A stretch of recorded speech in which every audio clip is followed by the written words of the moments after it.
pas vraiment poussé, c'était plus un show pour tous les gens là pour faire découvrir le fixie. Et surtout, on a fait la Rad Race, Last Man Standing, à Berlin, il y a 3 semaines. Pour la première fois ? Pour la première fois, effectivement. Et comment vous avez vécu ça ?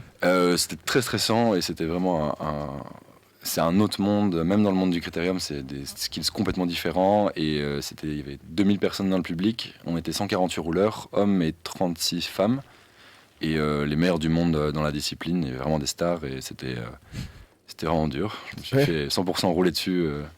Et j'ai passé une qualif et après j'ai fait dernier. Mais notre nouveau membre de notre équipe, Arnaud, il est arrivé jusqu'en quart de finale et il a juste une crevaison, il n'a pas pu continuer. Mais... Ah ouais.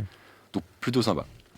Mais déjà, vous roulez quand même assez haut, assez fort, et vous êtes encore nul pour le niveau. Oula, non, on fait genre. Vous faites genre pardon, non, vous êtes pas... Non, enfin, ce que je voulais dire, c'est proportionnellement à ce que vous avez rencontré là-bas, c'est rude. Ah ouais, c'est rude. C'est très rude. Il y a un niveau en Allemagne qui est vraiment supérieur à tout ce qui se fait en Europe, là, depuis quelques années. Et là, le circuit néerlandais sur lequel on a l'habitude d'évoluer est un peu en baisse. Donc du coup, nous, on est là, oui, tranquille, ça va, les crits, c'est facile. Et on est arrivé en Allemagne, où ils sont beaucoup et ils sont très très chauds. Donc on s'est pris une petite claque. Mais après, dans l'équipe, il y a 2 parties. Il y a la partie où il y a Nicolas Hurion et du coup Arnaud Teston et Louis, son frère, et Barbara, qui sont assez poussés, qui sont chauds. Puis Ferdinand et moi, voilà, on est plus là pour conduire la voiture, donner les bidons, s'amuser, regarder les autres. Voilà, on est... qui d'autre a déjà été à la Rad Race Non. Oui, tu as été ? J'ai participé, mais je me suis fait... Ah, cette année ? Oui, absolument, j'étais là. Mais... J'ai entendu ton nom pendant toute la journée qui disait Adela Martinez se présenter au stand info. Oui, parce que... Non, ça c'est un détail, mais j'ai eu le mauvais numéro au départ. Et puis c'était une expérience. J'ai pas réussi à mettre mes chaussures, et puis j'ai fait un très mauvais départ, et j'ai roulé toute seule. Mais c'était incroyable, en vrai. Oh là là. Quoi, t'as pas réussi à mettre tes chaussures dans les J'ai pas réussi à clipser. J'ai pas réussi à clipser au début parce que il y a 2 mois je me suis blessée, j'avais eu une entorse. Du coup j'ai pas roulé pendant longtemps et j'ai quand même voulu y aller et c'était ouf. Mais l'année prochaine ça se passera beaucoup mieux. Et sinon tu roules avec avec un club, Adela, pour te lancer comme ça dans des courses. Allons-y. Tu roules tous les jours par contre. Je roule tous les jours. J'ai commencé à taffer pour Urbike il y a 6 mois. Donc maintenant, je suis coursière à vélo à temps plein. Et je continue le fixie, mais là, ça fait 1 an. Et j'ai commencé à faire des courses via vous, en fait. C'était la première. Et c'était trop bien. Et ça donne grave envie d'en faire plein, mais il faut un vrai entraînement. Ouais, c'est pas juste pour rigoler, quoi. Ouais. C'est accessible, mais ça reste du sport, quoi. Ça reste du dépassement de soi. Voilà, c'est ça. À propos de dépassement de soi, on aime bien se dépasser aussi en Argentine. Tu vas nous raconter ça après, Dimitri. Tout à fait, oui. Parce que là, se dépasser dans le parc de Laken, c'est une chose, mais se dépasser sur les routes en Argentine, ça doit être autre chose, évidemment.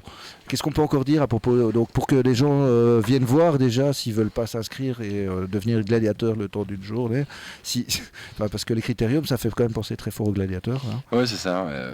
Même si ça ne vient pas du tout de là. Non, pas du tout. Non, il y a ce côté un peu arène, mais visiblement, c'est un truc qui a l'air de plaire au public, parce que, par exemple, mon ami Martin, qui est ici, ne fait pas du tout de vélo. Et raconte comment t'es rentré là-dedans. Mais donc du coup, moi j'ai commencé à des Corentin sur les Sunday Crit Racing où je suis venu une fois pour le plaisir, pardon. Et puis de là, avec l'ambiance, les gens et tout, on a continué. Et puis là maintenant, je fais partie de la team bénévole qui s'occupe du coup de mettre en place le circuit, la gestion de la journée et tout. Et donc voilà, donc venez, ça va être très chouette. Il y aura une bonne ambiance normalement, c'est assez impressionnant pour ceux qui ne sont pas habitués du vélo.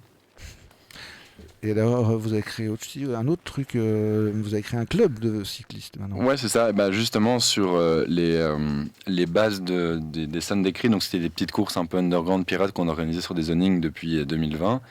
Donc on a fait ça, puis on faisait une group ride tous les mercredis là, pendant la saison passée. Et puis plus le Bruxelles Crit, on s'est dit que ça commençait à faire beaucoup de choses sans avoir une structure derrière.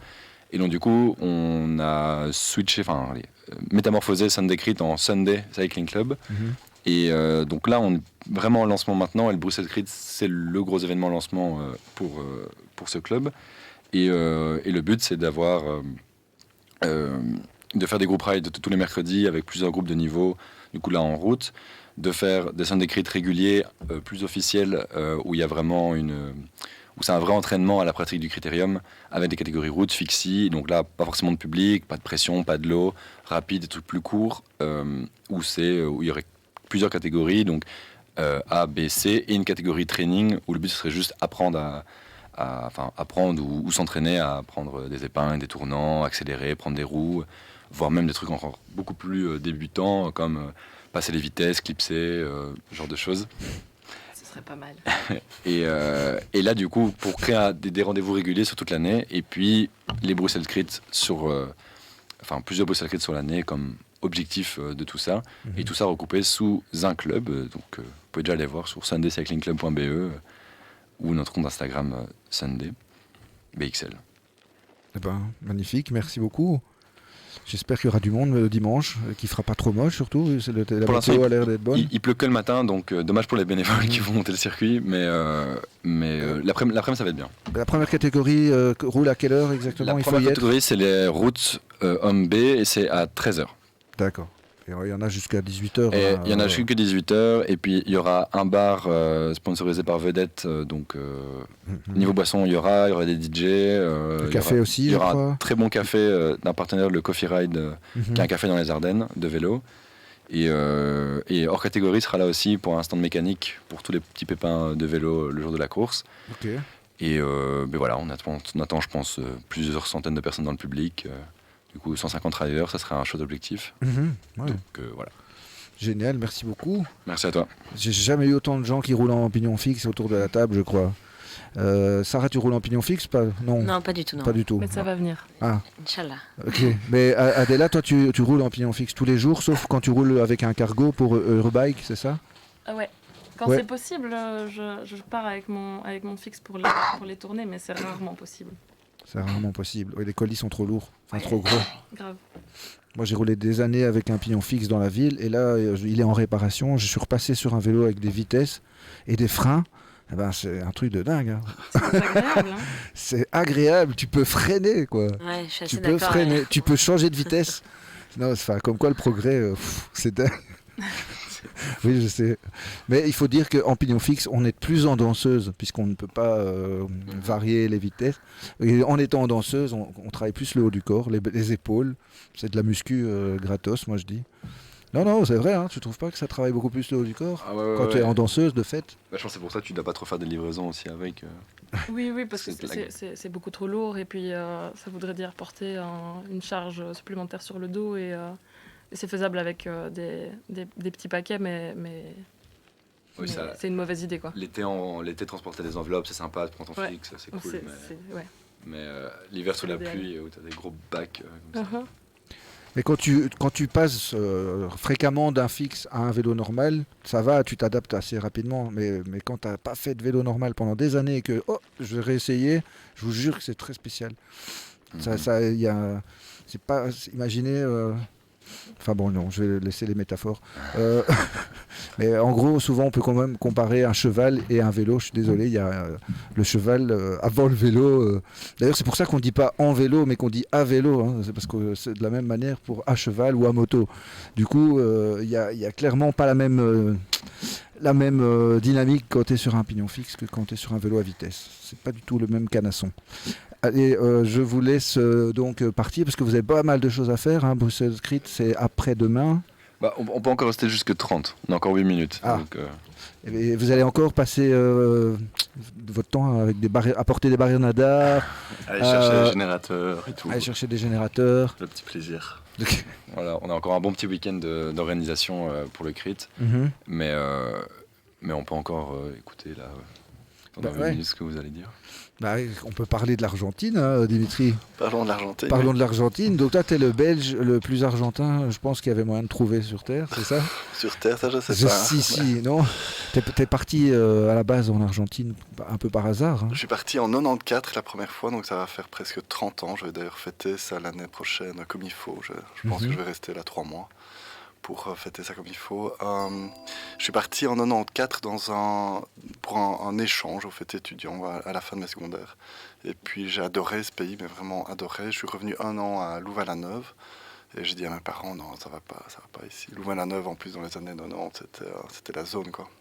Ouais. Et donc, je suis reparti à Buenos Aires, 13 millions d'habitants à l'époque, 17 aujourd'hui.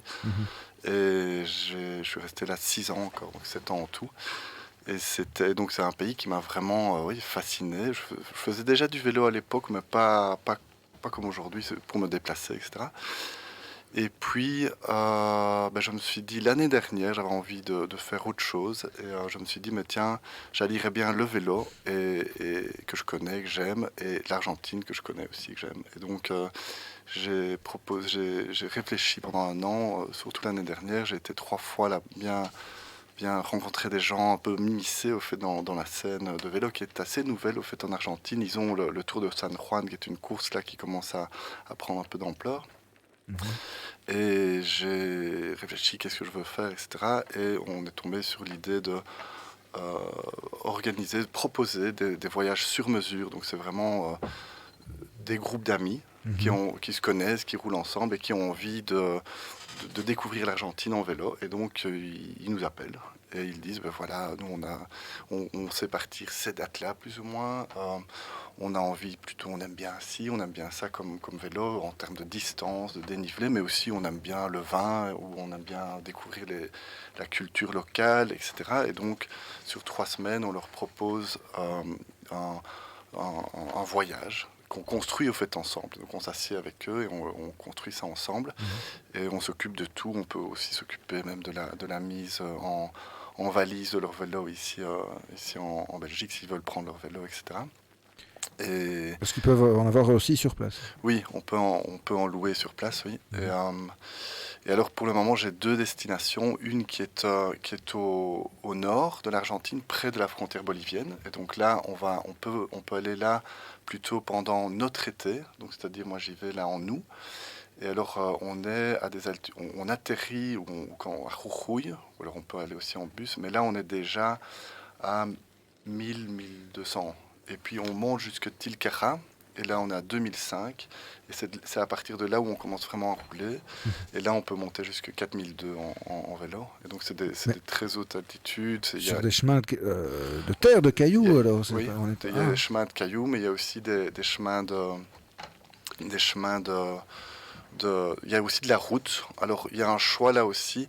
Les routes sont dangereuses, très dangereuses. Il y a des camions, enfin c'est surtout les bus qui sont des vrais salopards. Et donc ils vous serrent, ils klaxonnent bien avant. Donc plusieurs fois, ils vous passent à 3-4 cm. Donc ça peut...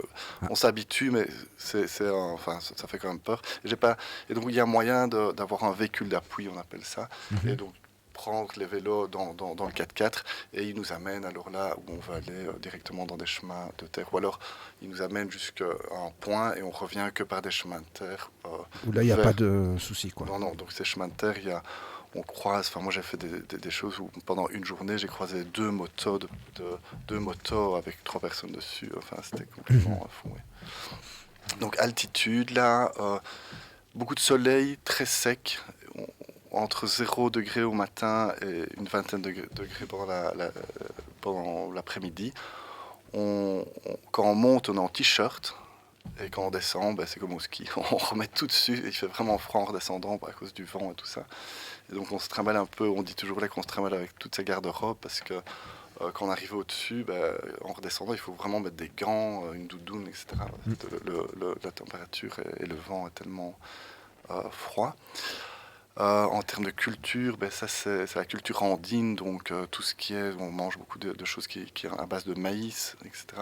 Donc attends, la chaîne de montagne, c'est la barrière de feu là, c'est quoi? C'est la cordillère des Andes. C'est la cordillère des Andes, ouais, on y est quoi. Ouais.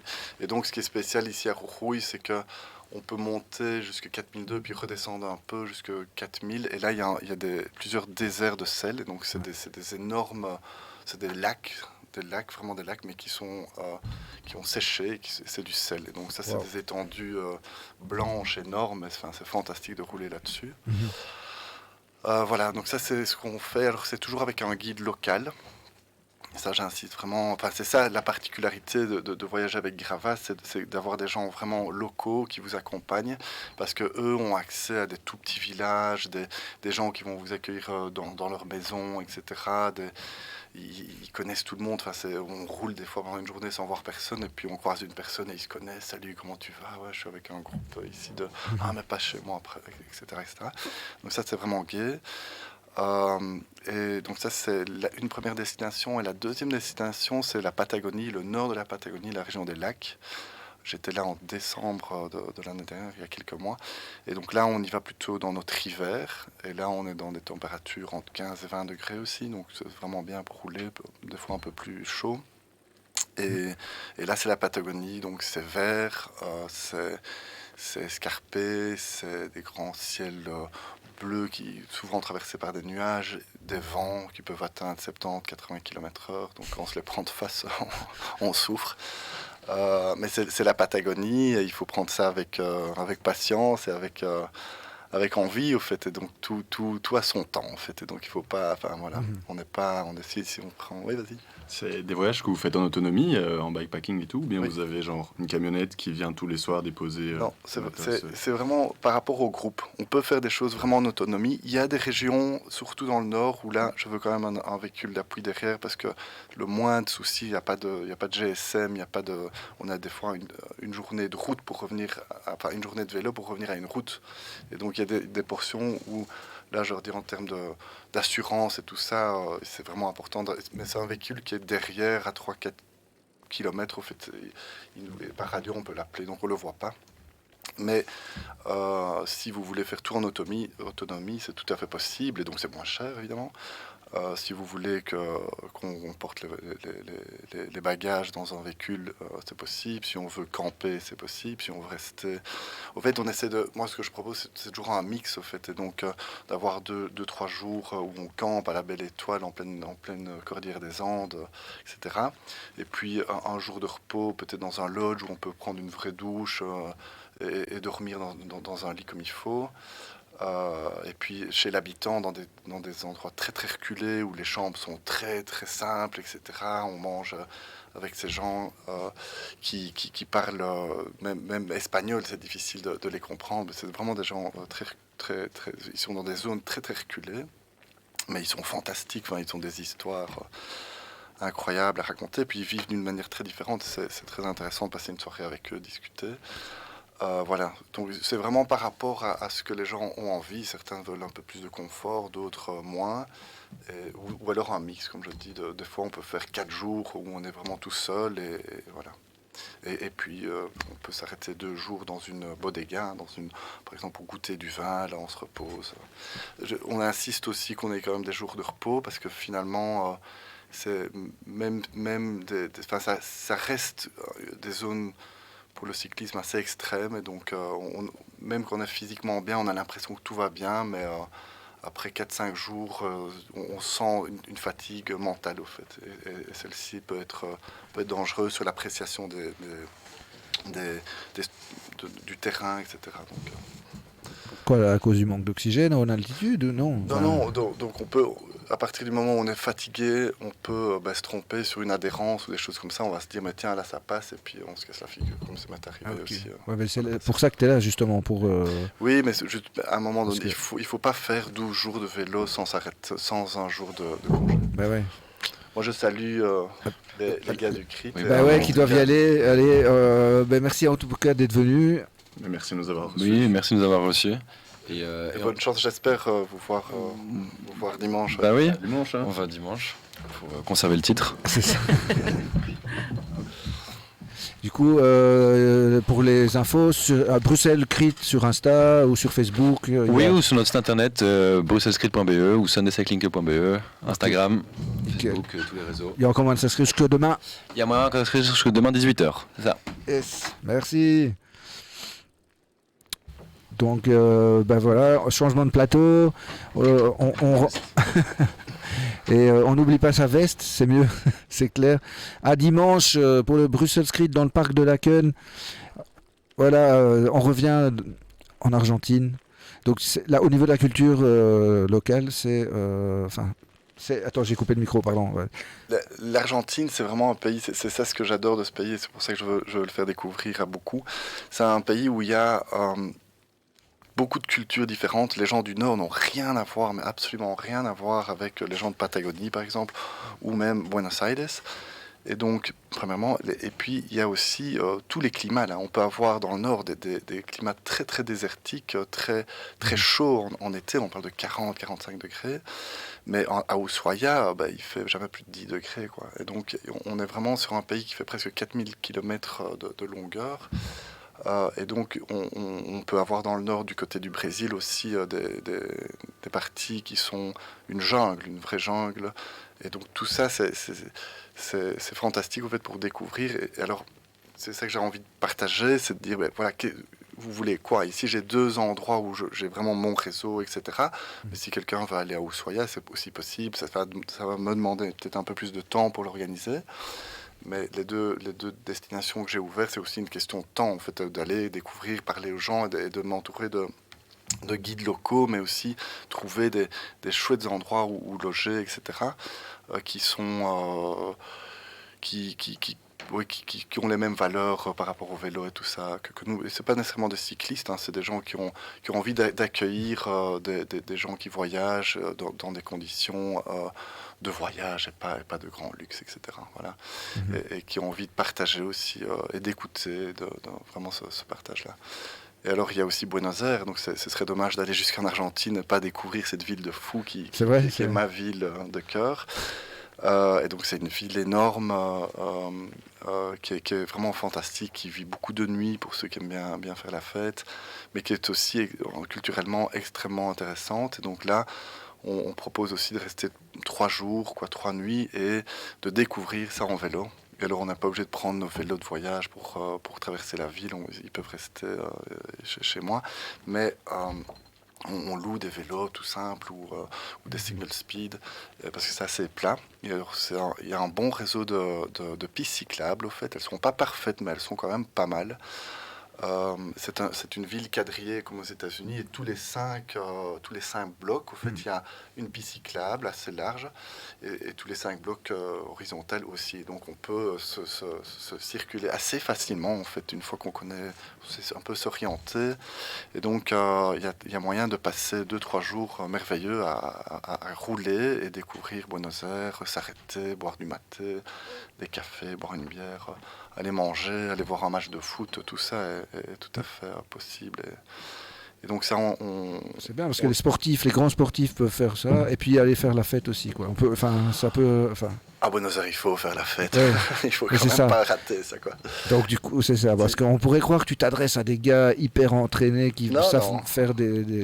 Non, dit que j'aime bien dire que je m'adresse à des cyclistes expérimentés dans le sens où on veut quand même des gens qui roulent bien à vélo. Parce que je parlais justement à mes guides et tout ça, les guides avec qui je travaille en Argentine, et eux sont guides aussi des fois à la journée. Bon, ils ont des histoires hilarantes, hein. Je dis pas ça en jugeant. Genre des gens qui savent à peine monter sur un vélo ou qui disent « Ah oui, mais moi je sais faire du vélo, j'en fais tous les jours » et puis ils ne comprennent pas du tout un changement de vitesse, par exemple. Et donc après 3-4 km, pourquoi tu changes pas de plateau ou quoi? Ah oui, non, je connaissais pas. Enfin, soit. Ouais. Et donc quand on dit un peu des cyclistes expérimentés, c'est que on veut des gens qui ont envie de quand même rouler, de se dépenser. Moi, j'aime bien dire que c'est des rires, de la sueur, des fois des pleurs et beaucoup de chaleur, quoi. Et donc, parce qu'il fait souvent quand même chaud, même si les températures sont pas très hautes, mais le soleil tape et donc poussière aussi, beaucoup de poussière. On est toujours bien poussiéreux à la fin d'une journée en Argentine. Oui, parce que c'est quand même du gravel, hein, c'est ça. Oui, donc on est plus sur du gravel que sur du VTT, évidemment. Oui, alors c'est particulier, au fait. Je me le redisais encore en décembre avec un ami européen, un Italien, un bon rouleur aussi, Tommaso, que je salue d'ailleurs s'il m'écoute aujourd'hui. Il est...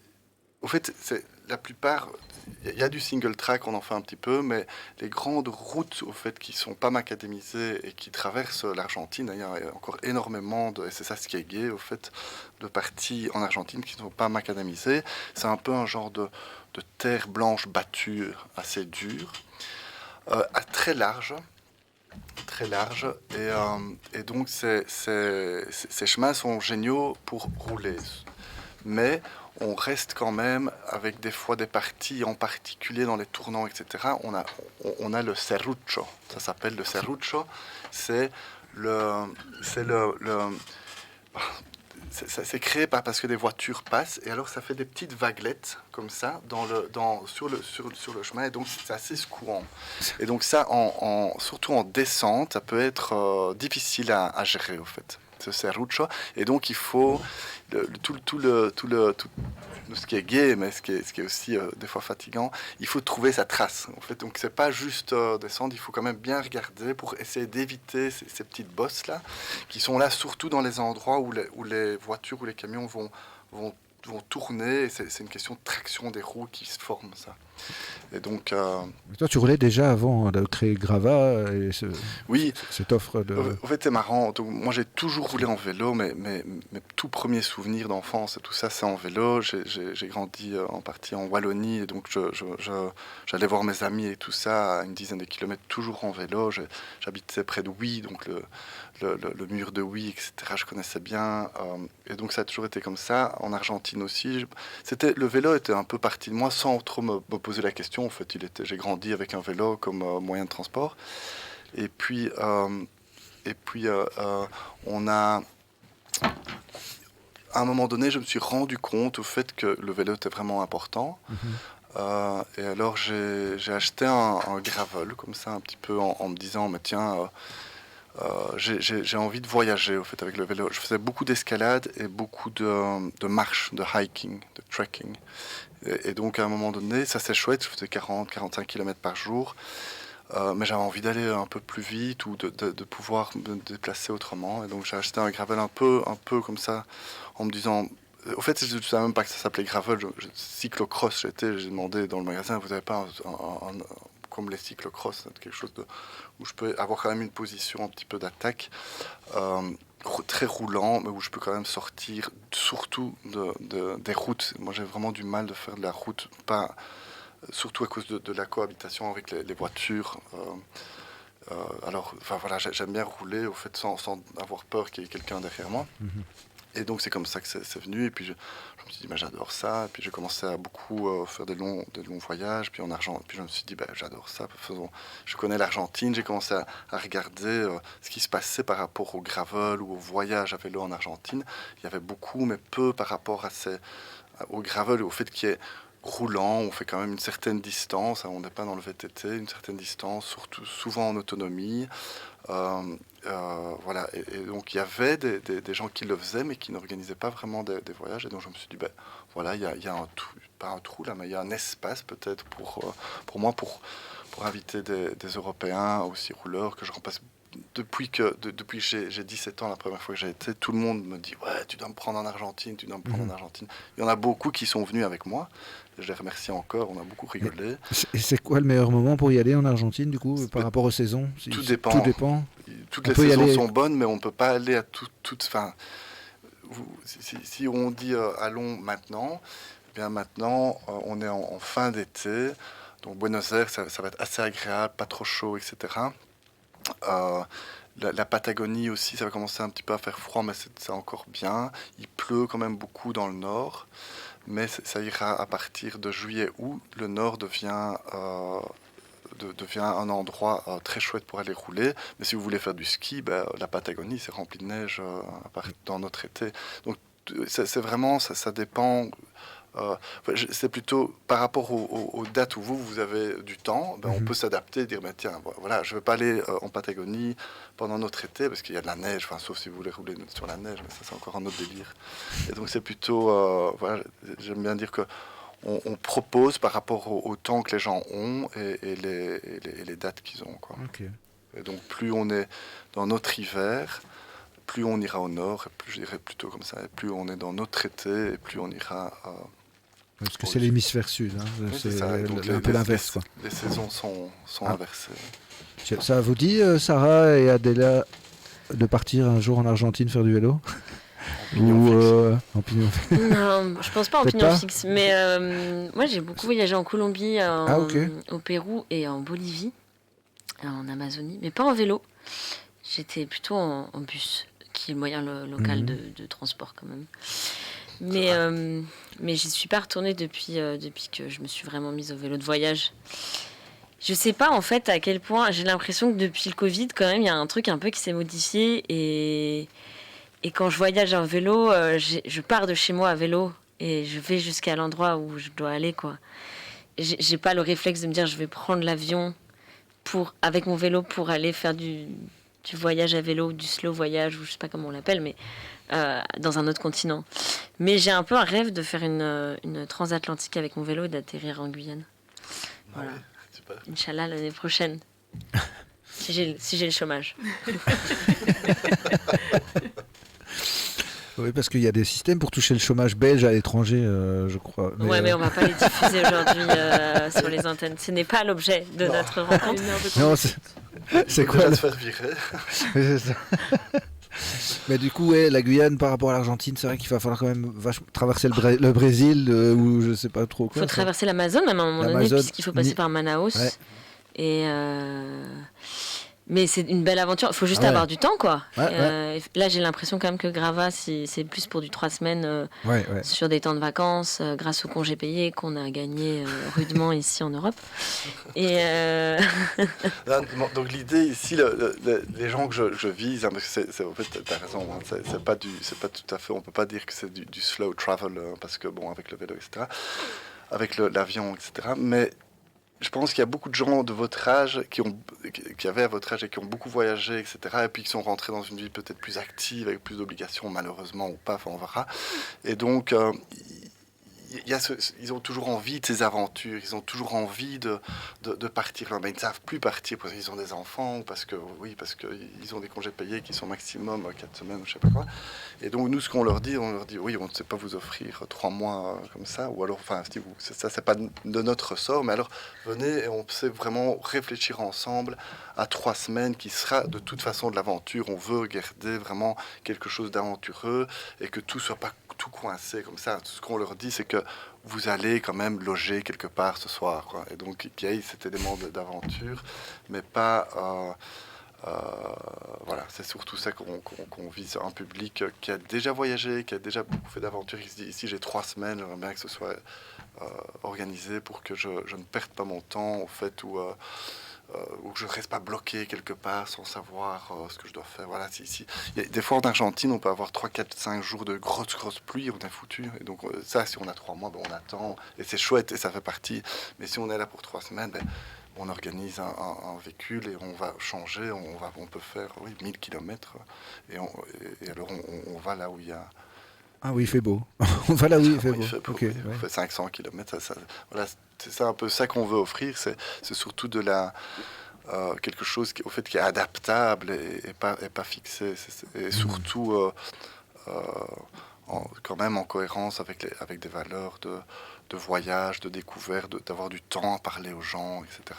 Et pas seulement dans le dépassement de soi, mais surtout découvrir l'Argentine, quoi. Et ça se fait en vélo, mais pas que sur le vélo, mais aussi...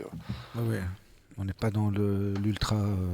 Non, on veut surtout... Moi ce que je veux surtout, c'est que les gens se rendent compte que c'est un pays merveilleux, et peut-être ils retournent alors eux-mêmes, s'ils le désirent. Enfin, il y a beaucoup de choses à apprendre, au fait, de ces Argentins aussi, qui passent crise après crise après crise. Ils sont toujours... Enfin, ouais, ils sont incroyables. Et pourtant, le pays est stable, enfin, c'est pas stable, il est sûr, on peut y aller sans se... Il n'est pas du tout stable économiquement. Là, il y a une inflation, là, juste complètement délirante. Je ne comprends toujours pas comment les gens fonctionnent et se plaignent pas plus. Ils s'en plaignent, mais bon... Mais en termes de sécurité, Buenos Aires est plutôt sûr. Quand on sort de Buenos Aires, il faut faire très attention. Ça, je ferai pas, je n'inviterai personne qui ne connaît pas bien la ville et l'Argentine de le faire seul comme ça. Mais la ville, le centre, au fait, comme on dirait capitale fédérale, hein, donc c'est l'intérieur de la ville, est sûr, oui. Bien sûr. Et alors le reste du pays est tout à fait sûr aussi. Il n'y a vraiment pas pour le moment de problème comme on pourrait avoir dans d'autres pays, au Venezuela. La Colombie, au fait, je pense que ça va aussi. Hein. Il y a une super expression en Colombie qui s'appelle, qui dit no das papaya ou no das botella. Hay que dar papaya. Et en fait, ça veut dire ne va pas chercher la merde, ne va pas chercher les ennuis. Comment ça dit ça No das papaya. No das papaya. Et en fait, c'est un truc qu'on m'a enseigné très rapidement quand je suis arrivée en Colombie. C'est ne va pas te foutre dans des situations que tu connais pas. Et ça peut être très bien, en fait, ça peut très bien s'appliquer chez nous. Hein. C'est pas quelque chose qui circonscrit au pays du Sud, on va dire ça comme ça. Mais ça veut dire que tu vas pas te balader avec une montre Rolex dans un quartier où il n'y a pas de thunes, quoi. Ouais. Et du coup, c'est un peu se mettre dans ces prédispositions-là. Et là où c'est notamment très très important de savoir, c'est que d'un quartier à l'autre, d'une rue à l'autre, dans les grandes villes du Sud, ça peut très vite changer, quoi. D'un coup, tu peux te retrouver dans un quartier chaud ou dans un quartier où tu peux pas trop te balader ou alors avec ton gravel à 4000 balles, en fait, ça va pas le faire. Et donc, du coup, c'est à ces endroits-là qu'il faut pas dar papaya. Et donc, c'est pour ça que j'imagine qu'effectivement, être accompagné peut-être par Grava ou par des endroits où on va dire, non, en fait, là, cet endroit-là, tu vas pas y aller, ou on va t'indiquer. J'imagine que ça a du sens, quoi. Quand même, ouais. Mais sinon, il faut prendre le temps, alors, plutôt d'aller à la rencontre des gens sur place et très rapidement, on saura où est-ce qu'il faut aller, où est-ce qu'il faut pas aller. Tout à fait. Et comment ça fonctionne. Et il y a des endroits qui sont en effet peut-être un peu plus rough, un peu plus piquants, comme on dit, picante. Mais justement, ça, c'est des endroits où on peut aller avec des guides locaux et tout ça, qui connaissent bien les gens, ils disent ça, ils les connaissent, etc. Et donc, ça reste des endroits culturellement incroyables. Évidemment, les gens sont plus fragiles, etc. Et oui, alors on ne rentre pas là avec des vélos. Enfin, ça, c'est toujours dans les années 90 où j'avais des amis qui venaient me dire bonjour, qui passaient une semaine ou deux, et je leur disais, on prend $10 dans notre poche, et puis c'est tout. Laisse ton appareil photo, on n'avait pas encore de GSM qui prenait les photos. Alors on y va comme ça, tu garderas ça dans ta tête. Papa, voilà. Alors on est rentré à la Boca, bien profondément, etc., dans des quartiers plus dangereux. Mais c'est ça, c'est dangereux, mais c'est aussi culturellement incroyable ce qui se passe là. Et les associations qui travaillent sur le terrain là sont fantastiques. Ouais. Et vous parlez, autour de la table, tout le monde parle espagnol en fait, si j'ai bien compris. Claro, hablamos español de una. On peut continuer cette émission en espagnol. Hablamos todos, sí. Pero vas de dónde sos? Mi papá es colombiano. Colombiana. Sí, sí, sí. Et toi? Yo soy de Francia, pero hablo español. Magnifique, ça. Bon, je vous laisse parce qu'on va terminer en espagnol. Ciao Clément. Parce que moi, je suis pas. Cuídate. Excellent. Du coup, je suis super. Merci beaucoup pour tout, Dimitri.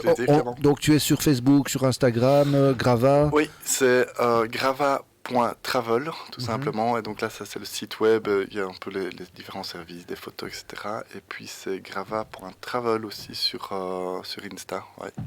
Et là, on poste pas mal de photos. Et donc, j'ouvre, au fait, j'en profite, Clément. J'ai donc mon premier voyage qui devrait avoir lieu avec des clients, parce que j'ai commencé ça, j'ai lancé l'activité le 22 décembre, où j'ai publié le site. Et j'ai un premier petit groupe qui démarrerait en août pour aller à Jujuy, dans le nord. C'est un petit groupe d'amis, mais si y a d'autres personnes qui veulent s'y joindre, normalement c'était pas l'idée, mais comme c'est un petit groupe, ils sont ouverts à d'autres personnes.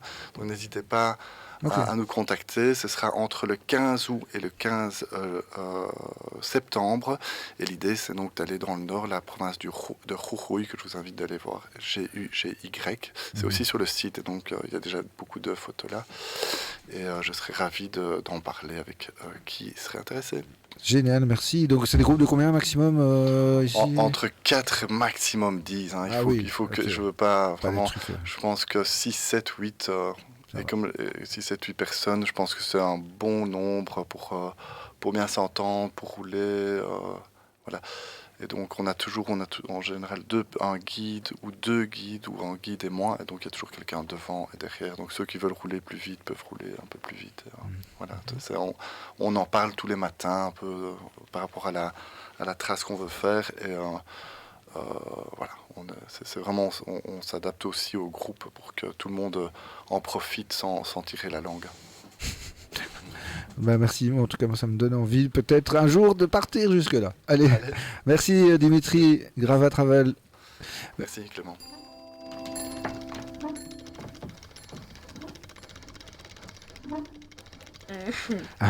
Alors Adela et Sarah, on sait que vous parlez espagnol, mais à part ça, on sait que Adela, tu travailles chez Urbike. Yes. Donc, et toi, Sarah, tu travailles dans le vélo Ouais, j'aime bien le vélo. Bah, a priori, si on est chez toi, c'est qu'on aime bien le vélo quand même. J'imagine, mais est-ce que tu as envie, ou est-ce que tu as trouvé un moyen d'en vivre?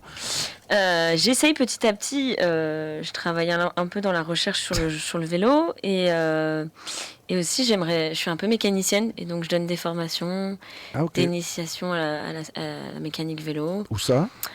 Là, il y a 2 semaines, j'étais à Gap, dans le sud de la France, dans les Hautes-Alpes, et j'initiais une douzaine de femmes et minorités de genre à la mécanique vélo pendant 1 semaine.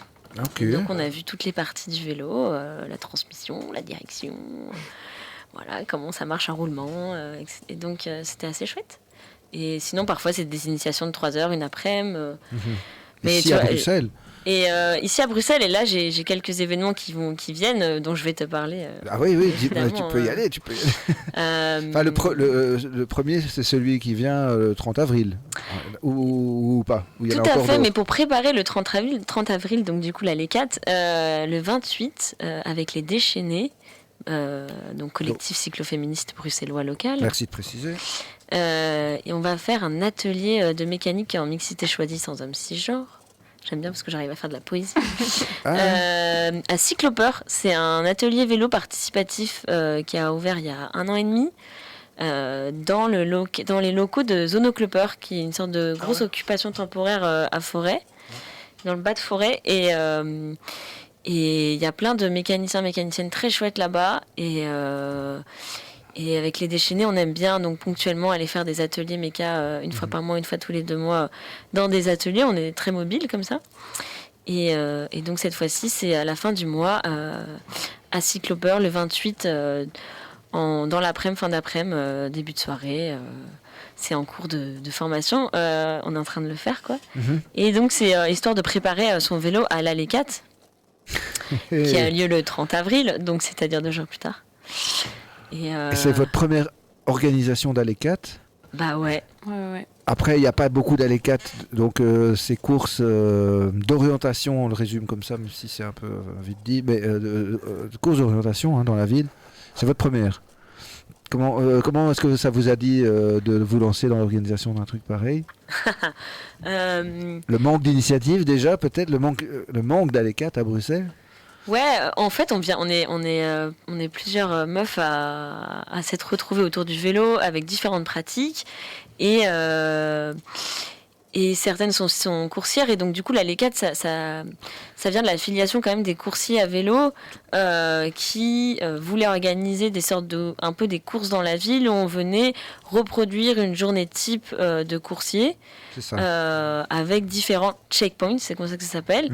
Donc en fait c'est pas des endroits de livraison, mais c'est juste des endroits où il y a une sorte d'épreuve, ou alors on prend une photo, il y a quelque chose qui doit se passer à cet endroit-là. Et donc l'idée c'est de mimer ça. Et c'est quand même une vieille tradition, hein. Il me semble quand même que ça a plus de 30 ans. Et donc bon, ça c'est l'idée, ça c'est la coutume.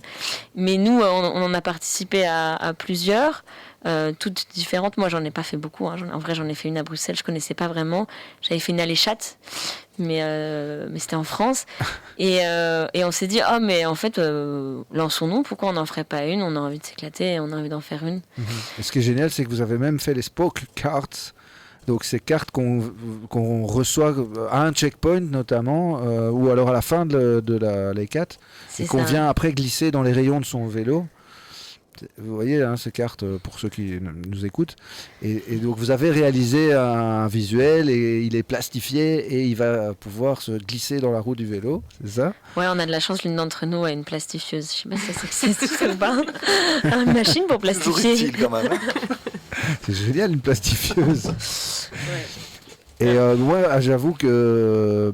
voilà, et alors à l'époque, quand c'était encore un mouvement bien dense, peut-être en Belgique ou en France, on recevait plein de spoke cards qu'on venait mettre dans sa roue, et plus on avait de spoke cards, plus on montrait qu'on avait fait d'Alecat un peu.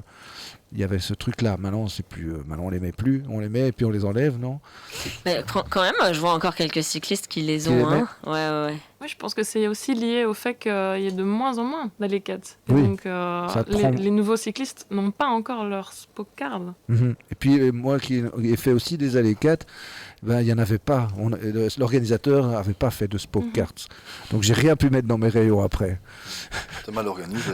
C'est pour ça qu'il faut venir le 30. Non, c'était très bien organisé, sauf qu'il n'avait pas été jusqu'à couper. Et il n'avait pas de Il n'y avait plastifieuse. pas de plastifieuse, c'est ça, ouais, mais dommage. Ouais. On va créer une coopérative de plastifieuses pour Alecat.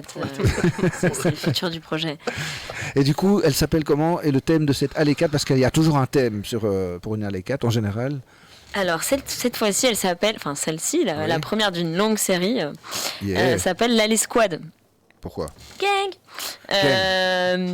Pourquoi? Parce que du coup, ce principe, le principe de cette Alecat, c'est de venir en équipe. Et donc de venir avec tes poteaux, tes gossures, à 3 à 5 vélos. Donc l'idée, c'est de faire des petites équipes comme ça. Et de rouler ensemble dans la ville parce qu'on a envie que ce soit chouette, quoi. Il y a des Alecat où tu peux être tout seul, tu traces dans la ville et tu fais ton truc, quoi. Bah là, l'idée, c'était de faire un truc assez chouette, en équipe. Donc vraiment, vous pouvez venir seul, mais on vous mettra avec une équipe de joyeux lurons qui font du vélo. Et donc, c'est pour ça qu'elle s'appelle Alley Squad. On a mis beaucoup de temps à trouver plein de jeux de mots. Il y avait vraiment plein d'idées qui peut-être fleuriront par la suite. Mais celle-ci nous a beaucoup plu. Et donc, l'idée, c'est de faire le tour de Bruxelles et d'aller à des endroits insolites qu'on ne connaît pas forcément, de faire des petites épreuves plutôt marrantes et de faire ça en équipe de vélo, soit avec des gens qu'on connaît, soit pas. N'hésitez pas à venir seul, c'est pas un problème. Mais Sarah, alors, on reçoit alors toute une série de points qu'il faut relier, et c'est un point GPS ou Non, c'est un manifeste, hein, c'est ça? Ouais, Normalement, c'est ça. tu reçois un manifeste C'est ça. sur lequel tout est Il y a écrit. plein de variations en fait. C'est ultra libre aux organisateurs Ok. de choisir si on donne que des coordonnées, que des points. Et ici, le 30 avril Surprise. C'est secret. C'est ça, il faudra absolument que je vienne alors. Il faut venir. Il faut venir, ouais. Mais a priori, quand même, il y aura un manifeste. Et, Il y aura un manifeste. ouais. Mais sous quelle forme seront données les. Les instructions, c'est ça. Voilà. Et c'est combien de points reliés, plus ou moins? Plus ou moins, enfin, je sais bien que vous ne savez pas tout dire. Entre 5 et 10. Ok. Ouais, mais avec 5 ou 10 points, ils peuvent se faire le Ah, tour mais de ça, la je région comprends bien, bruxelloise. après T'es 60 foutu, kilomètres, hein. c'est sûr. T'es foutu. Et le nombre de kilomètres, plus ou moins? Ah, ça, on sait pas. Même nous, on l'a pas encore faite. Ça dépend aussi des cyclistes. Oui, de comment ils Évidemment, vont. ouais. Comment ils Ouais, vont comment on gère s'organiser. son itinéraire. Est-ce que vous avez conscience que tout le monde n'est pas coursier sur Urbike et Ouais, que tout le monde ne roule pas tous les jours, quoi, parce que... Moi, je prends la petite ceinture toujours. Ben, moi, par exemple, je suis pas coursière. Ouais. J'ai pas de fixie. Mhm. Donc, les Alecat où j'ai participé, j'étais une des seules sans fixie, ce qui était quand même fort ridicule. Mais non, arrêtons d'être snob. Tu as le droit d'en faire, même avec des vitesses. Arrête. Et j'ai senti effectivement que j'étais moins rapide que les autres. Et du coup, c'est un peu notre idée aussi de faire une allée squad, enfin de faire ces allées 4. C'est comme c'est organisé avec des personnes qui sont de différents horizons et différentes pratiques du vélo. C'est de pouvoir inclure tout type de pratiques. Donc on l'a vraiment mis sur l'affiche, il y a écrit For all bikes and all gender. Et donc vraiment on a très très envie d'ouvrir cette pratique, de se la réapproprier, de la diffuser, de la mettre à notre image. Et du coup on tenait vraiment à faire ça et on est très content d'être 4 meufs à le faire aussi à notre façon. On se marre bien, on se rencontre et on se retrouve autour de cette première Alley 4 qui, on l'espère, sera chouette. Et n'hésitez pas à venir. Et même si vous ne faites pas de vélo et vous avez quand même envie de voir ce que c'est parce que c'est très fun, on cherche des gens pour tenir des checkpoints. Donc c'est juste être à un endroit dans la ville où il y a une épreuve fun. Et donc, Parce que vous allez rouler. Non, nous on est Ah. dans l'orga et là ce Pas jour-là on va moyen pas non pouvoir. Un peu comme la Critérium, on Ouais, va c'est pas ça. rouler quoi. Mhm. C'est le problème, mais on va la faire en avance, donc on va la connaître un peu. Ouais, On quand même. l'aura faite entre nous. Et du coup, que vous dire d'autre? Eh bien, c'est le 30 avril. On demande 2 € par personne. Ça nous aide un peu à défrayer. Le plastique de la plastifeuse. Exactement, la plastifieuse qui n'est pas donnée. Je croyais que c'était cadeau.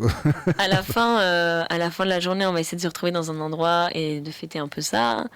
Ça va nous aider à défrayer les prix, parce qu'il y a des prix. Et attention, les prix ne sont pas forcément pour les personnes qui sont arrivées les premiers. Voilà, c'est ça que j'allais dire. Teasing. Non, souvent on donne un prix au tout dernier. Je le sais parce que c'est souvent moi quand j'en ai fait. C'est là toute ta collection. Que tu as là. Oui. Ouais, d'ailleurs, je fais un petit spécial dédicace à la dernière, à les Schlag, à les Crack, je me rappelle plus où j'ai été. Allez, crac. À les Crack, et où j'ai été la dernière, mais où j'ai gagné quelque chose, j'étais hyper heureuse. C'est vachement important aussi pour nous Ouais, l'important en tout cas des Alécates, en fait, c'est de terminer la course. C'est pas forcément d'arriver le premier ou le plus rapidement possible, mais c'est de passer un bon moment et d'aller au bout. Ami, Bruxelles. Et c'est comme ça d'ailleurs qu'on s'est rencontrés avec Adela, c'était à la fin, enfin pendant une Alécate quoi. Donc c'est assez beau de donner suite à cette rencontre en organisant d'autres. Mhm. Et Donc c'est il n'y a pas longtemps, quoi, en fait. Il n'y a pas très très longtemps que vous vous connaissez. c'est ça, on s'est sûrement croisés plusieurs fois dans les rues de Bruxelles, mais on ne se connaissait Vous pas. roulez trop vite, peut-être, pour vous. C'est clair. C'est vu comme ça. Ouais, non, intervenez si vous le souhaitez. Et Ouais, les donc routes- je disais ouais, que c'était 2 €. Ah oui, c'était 2 2 € par euros, personne. merci, oui. Donc venez avec une petite pièce et donc ça va nous aider un peu ouais, à défrayer. Et puis c'est rendez-vous à 15 h, donc le dimanche 30 avril, Oui. au parc Rasquinet. Et pourquoi 10-30. C'est Bah, déjà, c'est pas loin de chez moi. Mais c'est où ça? c'est rue Josaphat, c'est ça? Ça donne dans la rue C'est ça. Josaphat qui est une parallèle à la rue des Coteaux. Enfin, ça Ouais. te dit rien peut-être, mais Si. Paul Deschanel juste après, c'est ça? Exactement, à côté de la On est- boulangerie Pain-Levé. Qu'il faut dire d'autre? Non, mais c'est spécial que c'est pas le parc le plus hype de Bruxelles, hein, le parc Rasquinet. C'est parce que si on choisissait un grand parc ou alors un parc pavé, ce qu'on déteste, nous les vélos, il fallait donner un point spécifique pour se retrouver à l'angle de telle guinguette Ah oui, et c'est de ça, tel oui. truc. Là, l'avantage du parc Rasquinet, c'est qu'il est petit et convivial.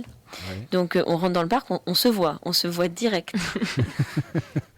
Ok. Et on voulait sortir un tout petit peu des sentiers battus de Saint-Gilles ou du centre-ville. Bon, le centre-ville, c'est un peu la galère quoi, de trouver des endroits où on peut se retrouver. Donc on voulait commencer à Scarbeck. Bon, je le prononce sûrement pas bien, mais on voulait commencer dans un endroit peu connu, quoi. Parce que l'idée aussi d'une Alécate, c'est de pouvoir aller dans des endroits qu'on connaît pas Mhm. et de les découvrir. Et il faut un casque, un bic et un cadenas. On est d'accord ou pas? Et bien entendu, il faut toutes ces choses Obli- et peut-être, et un sac aussi et peut-être un sac aussi, ouais. pour mettre tout ça. Et donc, je continue sur les informations, effectivement, à savoir pour l'Alécate. Je t'en prie. L'idée, c'est de s'inscrire. Comme ça, vous pouvez recevoir toutes les infos où est-ce qu'on se retrouve, comment venir, comment t'inscrire, etc. Et donc, pour ça, il y a une boîte mail qu'on a créée qui s'appelle alécate-bxl@proton.me. Donc Proton, c'est une boîte mail libre, donc du coup c'est chouette, c'est pas Gmail quoi. Et donc l'idée c'est de s'inscrire en équipe ou alors tout seul. Et donc du coup comme ça nous on peut répertorier, on a un peu une idée de combien de personnes viennent, on sait combien de bouteilles de coca faut prévoir pour le soir.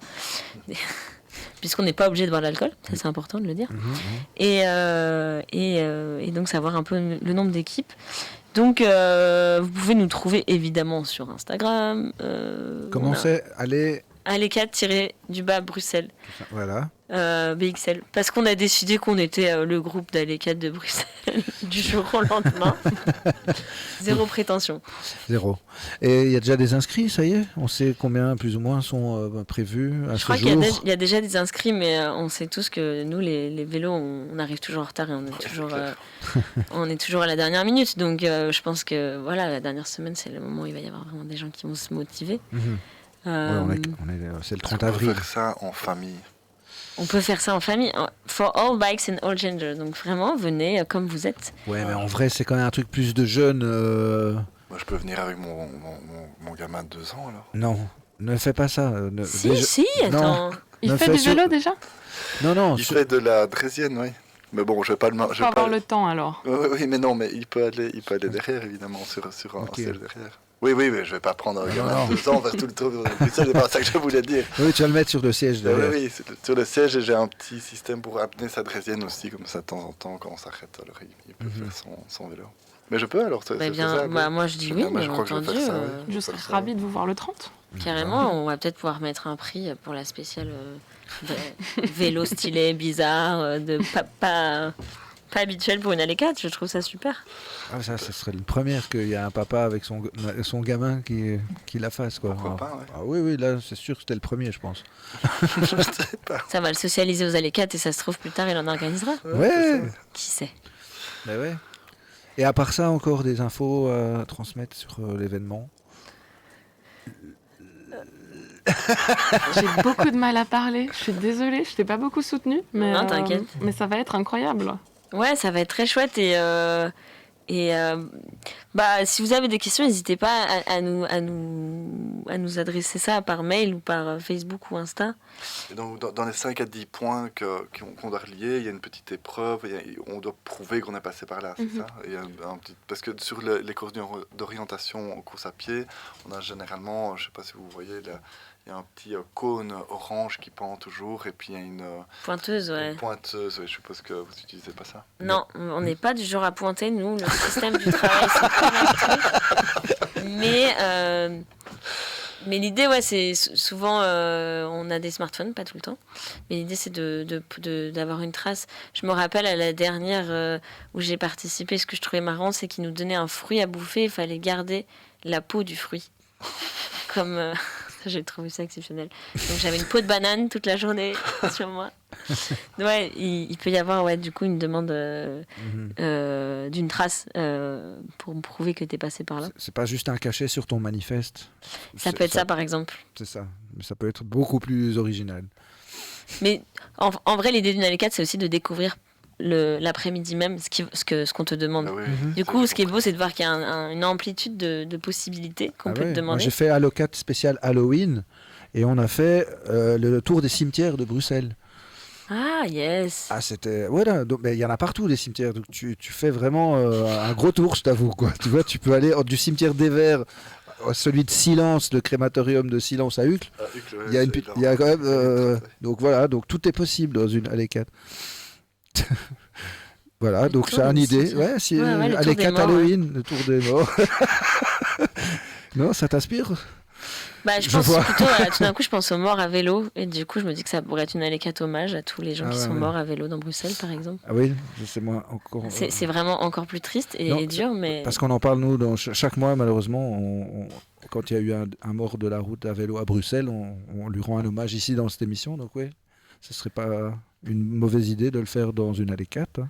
Ouais, de tous les vélos blancs placés dans la ville, je sais pas combien il y en a. Tous ces ghost bikes en anglais, ouais. Ouais, tous les ghost bikes. Je sais qu'il y en a un qui a été assassiné par un Flixbus, un livreur. Un livreur Uber qui Gare du Nord, là. qui a pas, enfin avec l'angle mort du bus Flixbus, Gare du Nord, oui. Et d'ailleurs récemment le profil, le Insta de Critique Almas, de la masse critique de Bruxelles, a partagé une photo d'un Flixbus qui se stationne sur la bande cyclable. Oui, tout à fait, j'ai vu ça. Ah, on dit, et voilà, et bon, quoi, c'est encore plus fort, quoi. Et ils ont déplacé l'arrêt en face de là où ce pauvre livreur a perdu la vie. Encore plus, voilà. Ça va me faire une super transition vers Si l'autre... t'en as une, là, j'avoue, ça m'aiderait, parce que là, j'ai un peu du mal. Super transition donc vers une copine qui fait des ateliers d'autodéfense et moi-même avons commencé à réaliser qu'ils sont des ateliers d'autodéfense féministe à vélo. Bam. Nickel. Et on va faire le premier atelier le 13 mai prochain. Alors c'est en mixité choisie sans homme cisgenre parce que ça crée des espaces quand même qui font du bien. Et qui permettent de discuter de comment, en tant que femme ou minorité de genre, on vit la route à vélo. Et donc, j'en ai déjà fait à Marseille des ateliers comme ça, mais là, on en a construit vraiment un chouette qui fait 11h-18h et durant lequel on va vraiment explorer comment est-ce qu'on peut s'autodéfendre sur la route en tant que cycliste, quelles sont les violences qu'on peut connaître, comment on peut partager ça et se donner de la force et de la puissance.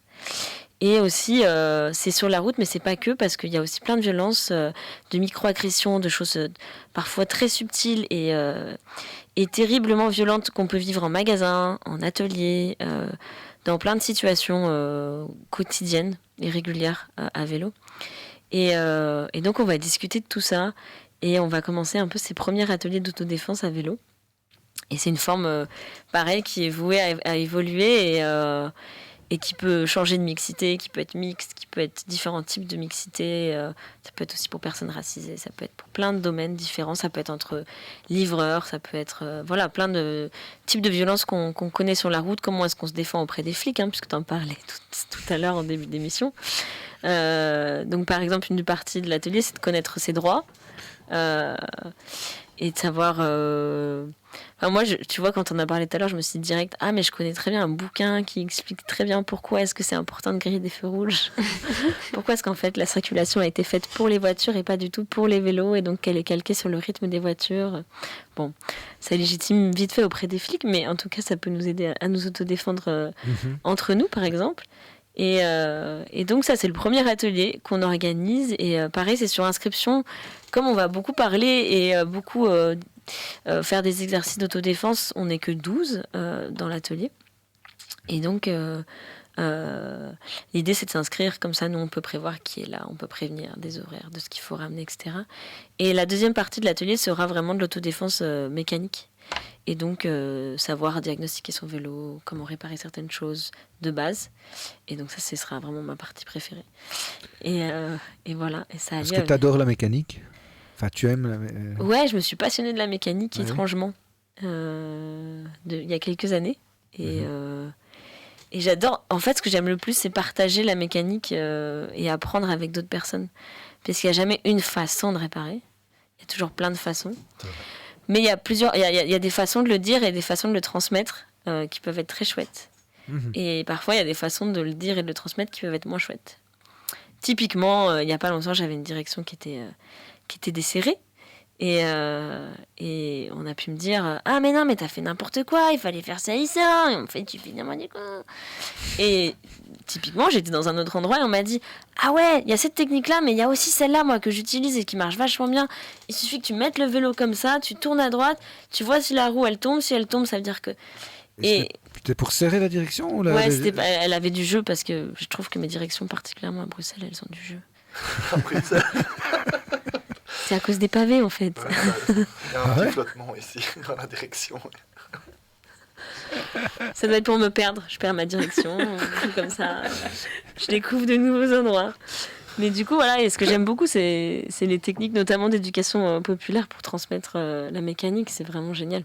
Et toi, tu l'as apprise à travers d'autres personnes ou tu as fait une formation aussi, ou les deux probablement ? J'ai fait une formation et après, j'ai beaucoup appris avec des ateliers d'auto-réparation, avec des formations ponctuelles. Mais en fait, j'ai fait mon premier voyage à vélo après le confinement. Et j'ai eu le malheur d'acheter un vélo neuf à un mécanicien qui avait fait un montage neuf. Et 3 jours après avoir commencé à rouler, mon vélo est tombé en panne. Et c'était le boîtier de pédalier, donc c'était un truc assez spécifique, tu vois.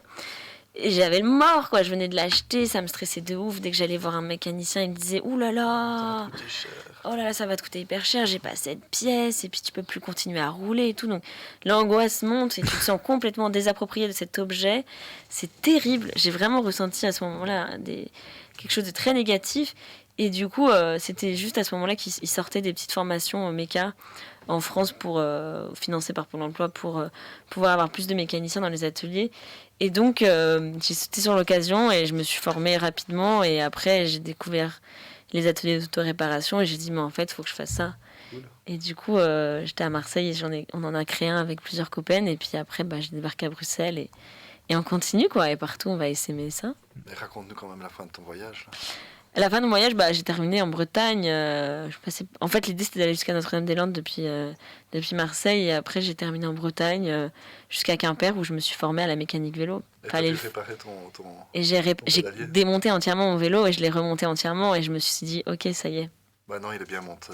Maintenant, il est bien monté. Sauf qu'il, quand même, il pesait 18 kilos. Je ne savais pas du tout à l'époque que c'était très, très lourd. Depuis, je me suis acheté un vélo qui pèse beaucoup moins lourd. Voilà. Un vélo d'occasion que tu as refait. J'ai acheté j'ai vraiment honte de dire ça sur l'onde. J'ai acheté un Surly à un néerlandais à Mechelen. Et pourquoi c'est honteux?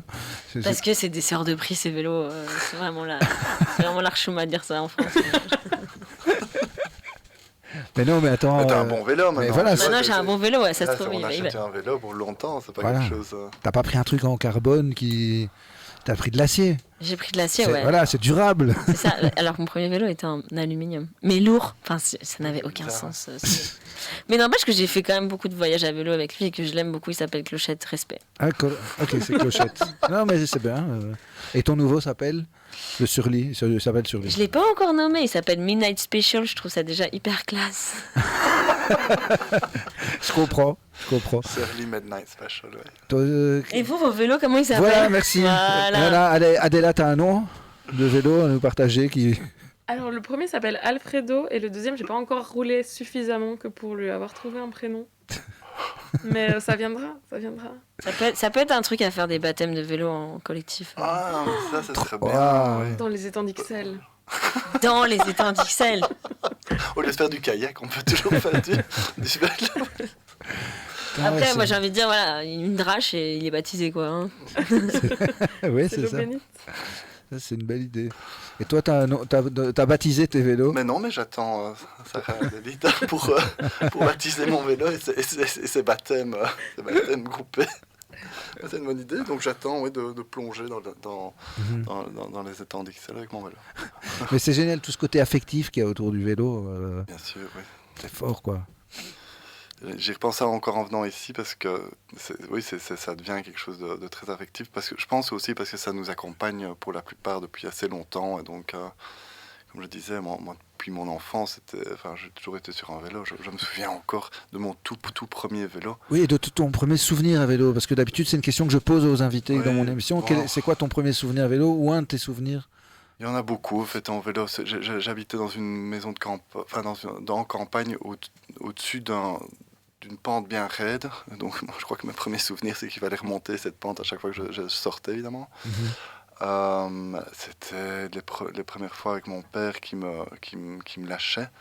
Enfin, il m'accompagnait, et puis à un moment donné, je me suis rendu compte qu'il ne me tenait plus. Oui. C'était... je crois que le plus marquant, ce serait mon tout premier vélo.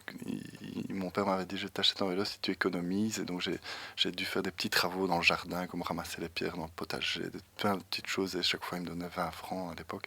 Enfin, je ne sais plus exactement les montants, mais je suis arrivé au montant qu'il voulait après quelques semaines, mois de travail. Et alors, on a été acheter un BMX. Et ça, je me rappelle encore bien de rentrer dans le magasin, de le choisir et tout ça.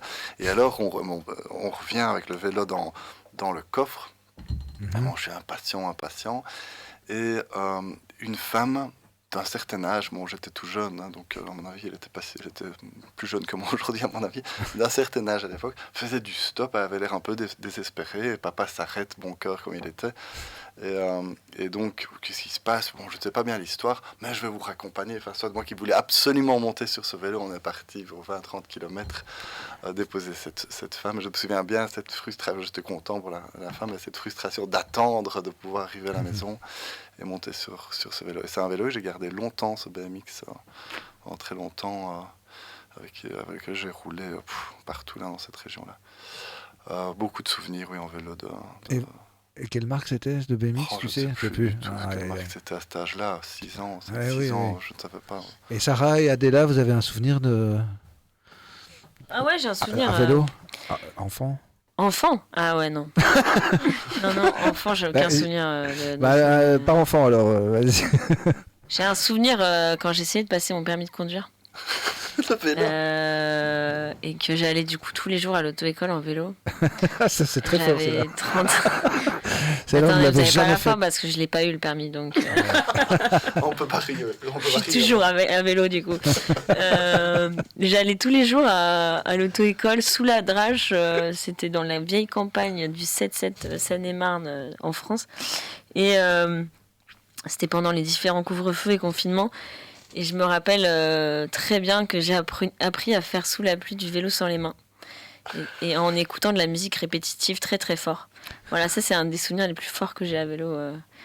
Et voilà, et puis il en a été décidé autrement. Je ne roulerai jamais en voiture. C'est comme ça. Je serais vouée à faire du vélo toute ma vie. Ou alors j'aurais des potes qui ont des permis. T'es encore jeune, tu peux peut-être réessayer bientôt, non? À la flemme, ça coûte 1200 balles, autant s'acheter un nouveau Surly. Hein. Et le Surly, il est bien parce qu'on peut. C'est très modulable comme vélo, on peut faire plein de trucs avec ou non, rien à voir? Il est bien, mais je suis quand même un peu étonnée. Moi, je suis plutôt habituée à réparer des vieux bikes et à pouvoir tout changer et être beaucoup dans le réemploi. Ouais. Et du coup, je me rappelle très bien à Cyclo, il y a un gars qui m'a dit: ah, mais maintenant, t'as une Ferrari, donc en fait, une Ferrari du vélo, donc chaque nouvelle pièce te coûte une blinde. Ah ouais. Donc petit à petit, je m'habitue à ce nouveau standing des pièces de vélo. Mais j'avoue que c'est tout nouveau pour moi et c'est un peu complexe, quoi. Et du coup, j'ai vraiment un peu cette angoisse pour l'instant encore de péter un truc, quoi. Quand je fais de la méca, de le péter tout d'un coup, parce que j'ai l'impression que c'est comme une montre hyper précieuse. Et donc, j'ai un peu peur comme ça j'ai un peu trop dévissé la vis de butée, merde. Il y a des freins à disque? Il y a des freins à disque, ouais. Ah ouais. C'est hydraulique. Non, j'ai pas choisi hydraulique, ça, je suis pas non plus tarée. Hein. J'ai pas très envie de faire des purges parce que du coup j'aime bien faire la mécanique moi-même, donc j'ai pas envie de déléguer la purge à d'autres gens. Ah, bah, Tu veux pas déléguer la purge à d'autres gens? Pour les voyages, c'était quand même beaucoup mieux d'avoir des freins.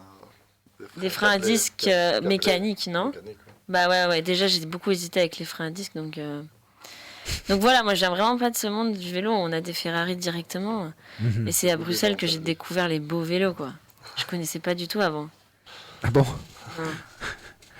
Et sinon, Adéla, t'as combien de vélos Ah, c'est Et une moi, bonne... j'en ai pas beaucoup des vélos et je suis toujours pas. Pas beaucoup, ça veut dire quoi? Ça veut dire que je m'en suis acheté un deuxième parce que je savais que un deuxième fixie parce que je savais qu'un collègue allait me racheter le premier. Et du coup, j'ai juste voulu genre upgrade et acheter un truc un peu plus léger, mais vraiment un tout petit peu plus léger. Et moi, j'ai vraiment beaucoup de mal avec justement les Ferrari. J'aime pas trop ça. Et j'aime... Le fixie, je l'aime parce que c'est vraiment un truc qui me fait me sentir genre en communion totale avec le vélo. Et j'aime trop pouvoir me casser la gueule avec aussi, quoi. J'aime trop pouvoir le malmener comme je me malmène moi-même, quoi. Parce qu'il n'y a pas de dérailleur, donc on s'en fiche, quoi. Il peut tomber. Ouais. C'est vrai que c'est clair, ça. C'est fort pratique. T'as des freins quand même. Tu je peux pas dire ça à la radio. Afficher comme ça. Non, parce qu'il y a vraiment dans le monde des fixes, attention, c'est sans breaks, là. Comment ils disent? No breaks. No breaks, no shame. Non, mais... Moi, j'ai un frein à l'avant, donc on est, je pense... Mais c'est extrêmement dangereux d'avoir un frein en fixie, en fait. C'est complètement inconscient. Donc tu défends le fait de ne pas en avoir. Autant n'a pas, en fait. Autant pas en avoir du tout. Bon, chacun fait comme il peut. Hein. Et Chacun a ses emmerdes. Mais du coup, c'est pour ça qu'on respecte tous les vélos. Hein. Il n'y a pas longtemps, j'étais sur le vélo de mon père, qui a un vélo à col de cygne hollandais et tout. Et j'allais hyper vite avec son bike. C'est quoi un vélo à col de cygne? C'est un vélo hollandais, c'est ça? Ouais. Ça s'appelle comme ça? Bah du coup, on dit plus un vélo de femme. Non, Merci non, à cette époque qui quand même change les choses. Et on dit du coup, en France, on dit un vélo de col de cygne ou un vélo hollandais, donc typé hollandais, donc sans barre horizontale, quoi. C'est ça, oui. Ce qui permet même aux personnes en costard de ne pas craquer le costard à 6 000 €. Chose non aisée sur un vélo de course. Donc Adéla, t'as pas de vélo de course, toi, hein? Tu roules qu'en pignon fixe? Je roule- Tes courses, c'est en pignon fixe, toujours? Mais mes courses, tu veux dire Enfin, tes courses, pas mes livraisons. non, le critérium de l'année passée et peut-être celui de dimanche. Ouais, toujours en fixe. Mais les critériums, la raderie, c'est tout ça, c'est quand même vachement axé pignon fixe, ouais. Vélo de piste en fait. Et, Avec un drop bar alors Ouais. Ou pas Ouais. Enfin, non, Un l'année passée, riser. t'en avais pas, t'avais un riser. Ouais. Et cette année, t'auras un riser ou un drop quand même. Ouais. C'est quand même plus aérodynamique. Ouais, on est mieux. Je comprends rien à ce J'apprends. qu'on m'a raconté. Bah, C'est un drop bar. Le guidon de course. Ah, ok, ça existe. Et un riser, c'est guidon genre VTT, quoi, c'est ça? Ah, Wiser, ok. Wiser on the stone.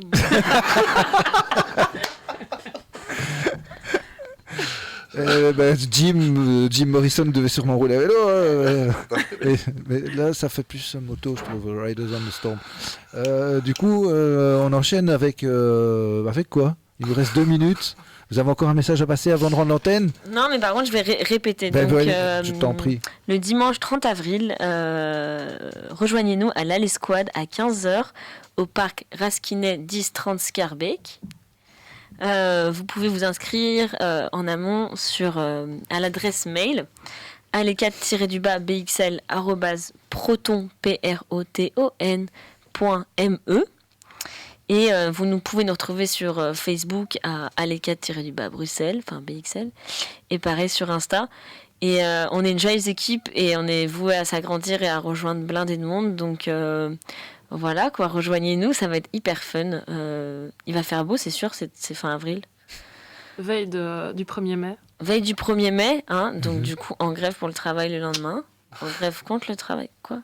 Pas travailler. Et n'oubliez pas la petite pièce de 2 € qui nous permettra de financer les super cartes que vous mettrez entre vos rayons. Sauf pour les vélos qui n'ont pas de rayons. Venez en famille, parce que certaines familles seront là aussi. Ouais, je rêve d'une équipe que Family. Tu sais, avec un truc We are family. Avec un prix à la fin spécial, le groupe le plus ambiançant. Moi, je croyais que c'était que pour les gens qui roulent à mort à fond, les 4, pas du tout en fait. Il y a moyen d'être cool. Il y a moyen d'être cool, ouais. Sinon, Ça peut se faire, on est là pour tout réinventer. Ben ouais. Carrément, quelle merveilleuse époque. Merci en tout cas d'avoir été avec nous. Merci à tous les auditrices et auditeurs aussi d'être fidèles à l'émission. Elle n'était pas en direct sur YouTube, mais tant pis pour eux. La bande FM, c'est mieux. C'est moi qui installe le système, donc voilà, ça n'a pas marché. Merci Clément en tout cas. Merci beaucoup Dimitri, Grava Travel. On s'est aussi auto-trouvé. Merci Adela et Sarah. Au mois prochain, c'est le 10 mai. Non, oui, c'est bon. Allez, 10 mai. De toute façon, on te voit le 30 avril déjà, non? Ouais, on se retrouve tous le 30 avril, parc Raskinet 15h. Yes, allez, ciao à bientôt, passez un bon week-end. Salut.